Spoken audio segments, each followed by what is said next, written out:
Hey Dump, this is Dave Desai. Today I want to get into Suga. He recently revealed and addressed his feelings and I have a lot to say on that. I also wanted to get into some Japanese sasaengs or stalkers, which has been a small concern for ARMY. And then we have some very cute edit boyfriend videos of RM and I wanted to talk about that as well. So hater or not, make sure you're subscribed with the notification bell on. Grab your dumpling tea-spilling mug merch and let's get into it. RM is the one I think everyone looks towards as the big daddy of the group. And I don't mean dad, I mean daddy, because he is the one that everyone expects to make the decisions and is really like the one with great leadership. And of course, these are not only attractive features in life, this is something that you'd likely want from a male partner too. So there's a lot of boyfriend photos and videos that come out. And RM also feeds into these by posting museum date photos and things like that. What boyfriend photos and videos are, if you're unfamiliar, are photos and videos which make you feel like you're on a date with whoever is in the photo or video. You'll have pictures where it makes you appear like you're sitting across from RM at a restaurant, and this is the view that you'd have if you were on a dinner date with him. And then the popular videos or photos where the cameraman is holding the person on camera's hand and the person on camera is bringing you into the beach or store or whatever. Someone edited a cute video where it was RM walking ahead and they recorded RM from the back. The person added in a voiceover where it sounded like the woman was saying baby to RM, and RM would turn around at that moment and you'd have this cute video where it appears like a girlfriend is recording RM going to these cute places for her to keep and remember. This was such a cute video and of course it went viral. People were using this video to imagine and fulfill their fantasy of how RM would be if he was on a date and what that would look like. Of course, others take these videos and put themselves in it to feel like they're dating RM. These are all in good fun. While there's likely haters who hate these types of videos because they don't like the idea of members dating, I think these videos are super fun. As long as you don't get swept away and think you're actually dating them, then a little fantasy never hurt anyone. You do you, boo-boo. You find these videos all over Twitter and it doesn't take too long to find it as it's always a cute surprise. And I'm sure you dumplings also have feeds full of these cute BTS edits and stuff. But just wanted to highlight some found boyfriend content that is very cute. It's good to start off light and then maybe into the less cute stuff. In the last couple of videos before this one, I spoke about the BTS Proof Collector's Edition, and this is the paid content that you can buy alongside the anthology album, and you get exclusive things like more in-depth reviews of BTS and how the members feel about things. They've shared some really personal things, and I've spoken about RM and Jungkook. Today I want to get into Suga. We all know what happened with Suga in 2020. After a long time battling and struggling with his shoulder injury, he finally got his much needed surgery, and the whole situation is a lot more dark and sad than you could have even imagined. And especially since Suga tried not to speak about it too much. He did something very smart even at a very young age. This was around the time of BTS's debut. Suga got into a car accident. I believe he was riding his motorcycle and a car hit him. But he decided not to reveal that to even his members at first and told everyone, including the label, that he fell down some stairs and will be okay. I think a lot of people, especially at a younger age, might think just admitting the car accident isn't a big deal. The label might even give him a break in terms of being less harsh while performing, etc. However, it seemed like Suga was aware that since this was a small label, they were definitely very cutthroat. The label doesn't have money to throw away, and if they find out that a member can't perform, they will likely immediately cut them and move on. And so Suga lied to the label so that they wouldn't have to deal with the possible surgery and recovery time and maybe even cut him altogether because he would be a liability. Suga mentioned it in his interview and talked about the early stages of his career. He said, "Since I came from Daegu, my income was less every month. I started working part-time, I delivered, I gave lessons, I was just starting to save money when the motorcycle accident happened." And then he continued and said, "I had such a dark feeling at the time. I stayed in my room for 2 weeks without cleaning up. I couldn't go out because I was scared.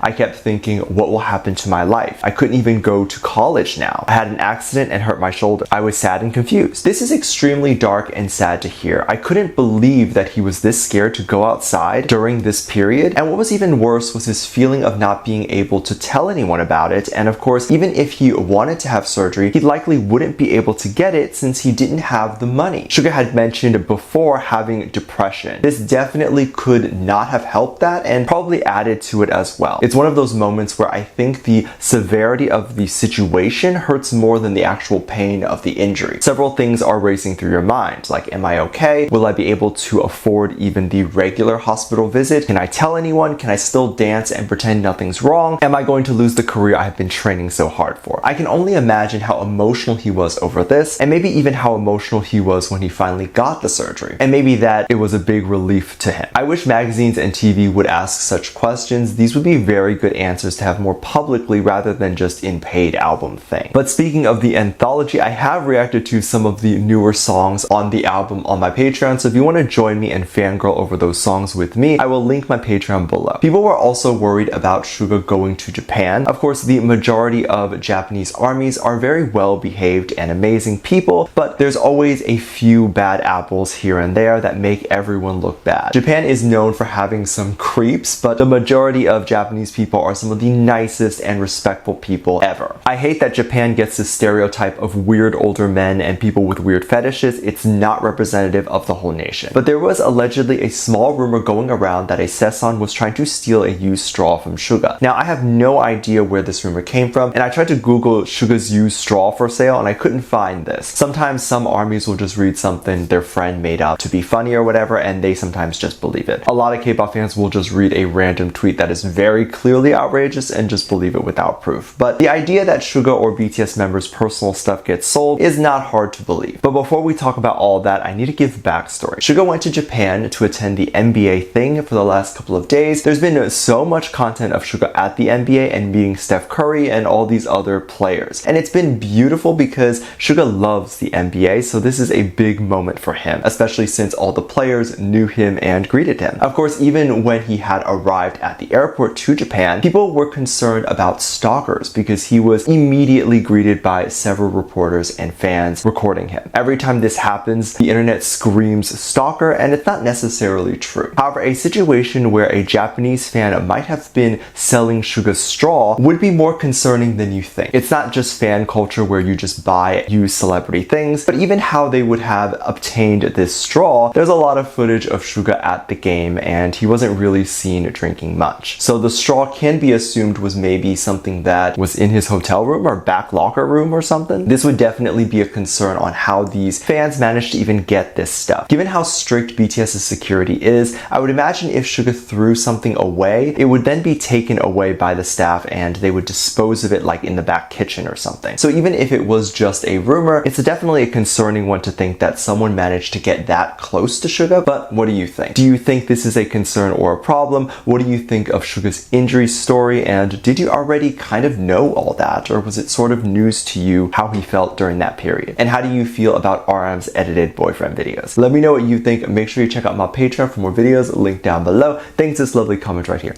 Love you, bye.